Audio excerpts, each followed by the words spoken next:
We're investing in the future of American manufacturing industry by a kind of protective shield to our own domestic producers, or we're providing incentives for foreign investors to locate their productive facilities within the United States on the other side of the wall so that they don't have to face the tariffs when they try to sell their goods and so on. I think you're messing around with something that's delicate and that could potentially go disastrously wrong. This next question is from Leslie Bailey, and it is to me, what does Glenn think about the beginning of the Trump administration? Of course, John, you should feel free to comment. I'm afraid to at this point. I hear so much criticism and would love to hear a reasonable defense. I'm not going to provide you with a defense, Leslie. I apologize, but I'm not in the position to provide you with a defense of the Trump administration. I'm not inclined to do so. I'm especially interested in Elon Musk and DOGE. So I am cautiously, apprehensively optimistic. I don't know if I want to say I'm optimistic. Things are being shaken up. I wanted things shaken up. Glenn, how much do you know about the government bloat? That's a genuine question.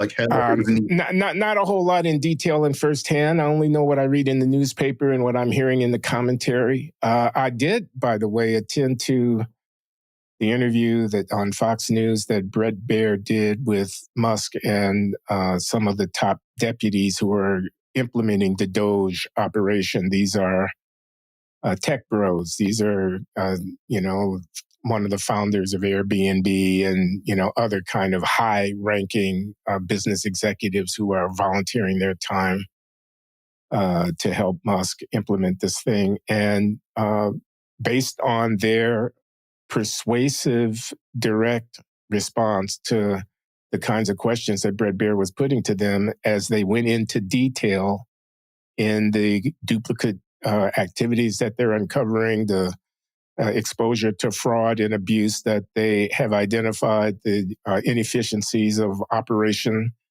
They're bringing a kind of businessman's acumen and incisive assessment of function to a review of government protocol, practice, and administration.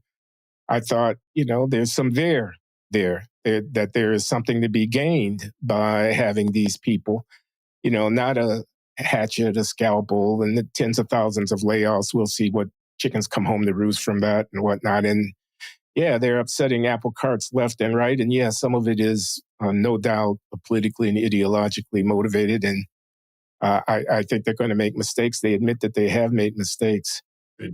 And, they're going to save billions. I don't know about trillions. I think that's their objective, trillions. But they're going to end up being able to find, uncover, and remedy some excesses and whatnot. I mean, I'll just give one example. There are a lot of Social Security numbers that are authorized every year, more so than perhaps can be accounted for by people who are aging into Social Security coverage or coming into the country through legitimate means and entering into the system. And this statistic was thrown out. Again, I don't know if it's accurate.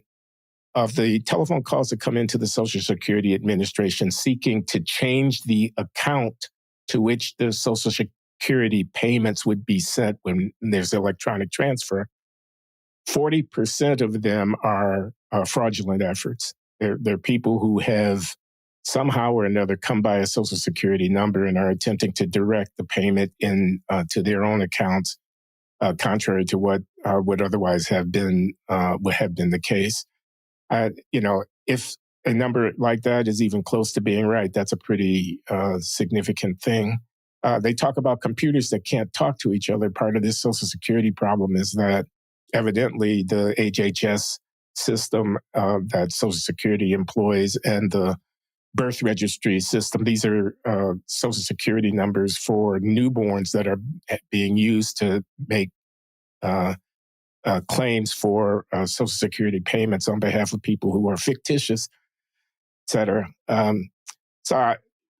But this is not something that I know a whole lot about. I'm just sitting on the sidelines here, observing the back and forth and thinking, it's probably not a bad thing that somebody is in there trying to figure out, clean house, straighten things out, bring order and a kind of rigorous, efficient assessment to a government operation.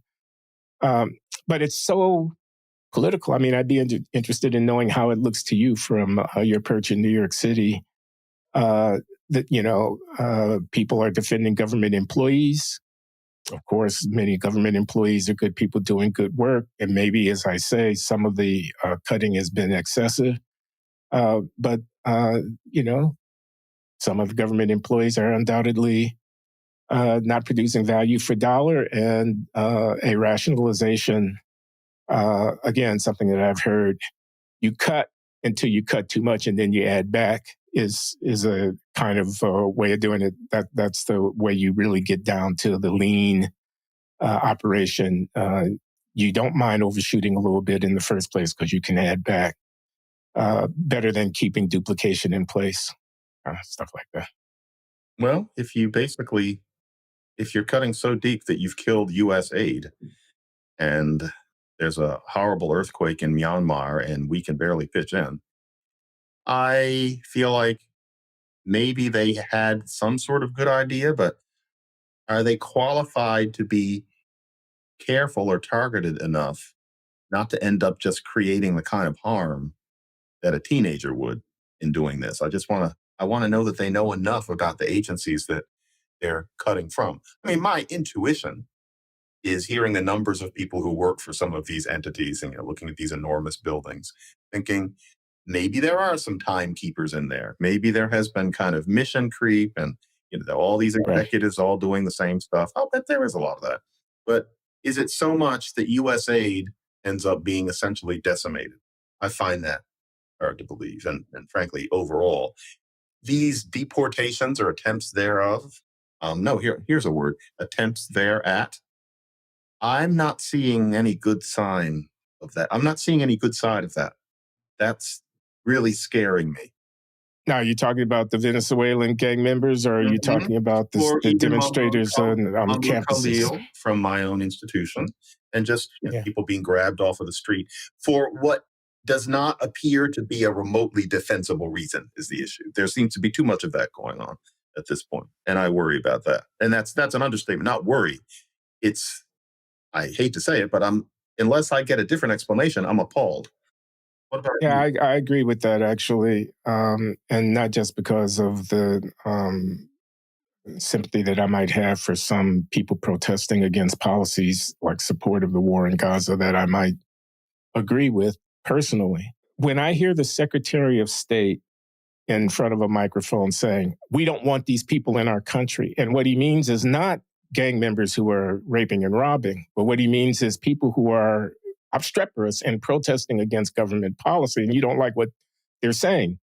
When I hear him call them terrorist sympathizers when they have merely expressed a political opinion about our foreign policy, they haven't necessarily sympathized with any or provided material aid to any terrorists. When I see them hunting through minutia in order to find evidence of an op-ed piece that somebody has written that then labels them enemy of the state, and because you have the authority, you can get them out. I want them out of my country. What are they doing in my country? When I hear bogus arguments like, hypothetically, if they had told us in their visa application that this was their political opinion, they wouldn't have been admitted in the first place. Therefore, I'm appalled. 3 years. Definitely.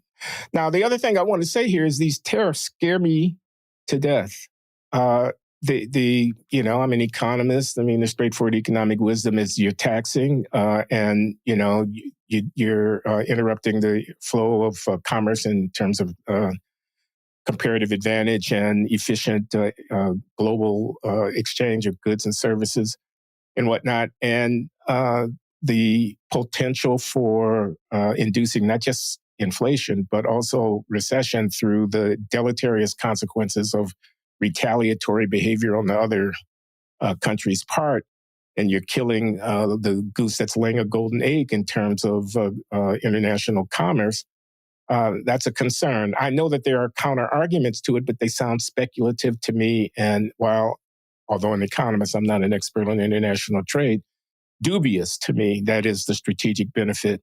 We want fair trade, not free trade. We're trying to induce responses on the other side that are more commodious, more welcoming of our own goods into their country, and we'll be able to do it. Or we're investing in the future of American manufacturing industry by a kind of protective shield to our own domestic producers. Or we're providing incentives for foreign investors to locate their productive facilities within the United States on the other side of the wall so that they don't have to face the tariffs when they try to sell their goods and so on.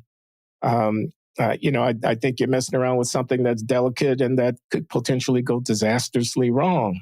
So when I hear that the market has taken a nosedive on the news that tariff day is approaching, and by the way, tariff day is approaching. I think it might be today. Wasn't it yesterday? Liberation Day, right? Yeah. Yeah, Liberation Day. Thought it was April 2nd. But in any case, I'm holding my breath. I'm afraid. I'm apprehensive. I'm worried that it could go wrong. It could go badly wrong. And when I hear people in the government say things like, well, maybe there will be a little bit more inflation and maybe there even will be a mild recession, but it's worth it in the long run because our strategic objectives will be advanced or because our global conflict with China will be abetted to our benefit in the long run by these things. I say, I hope you're right about that, but I got my doubts. I got my serious doubts about it.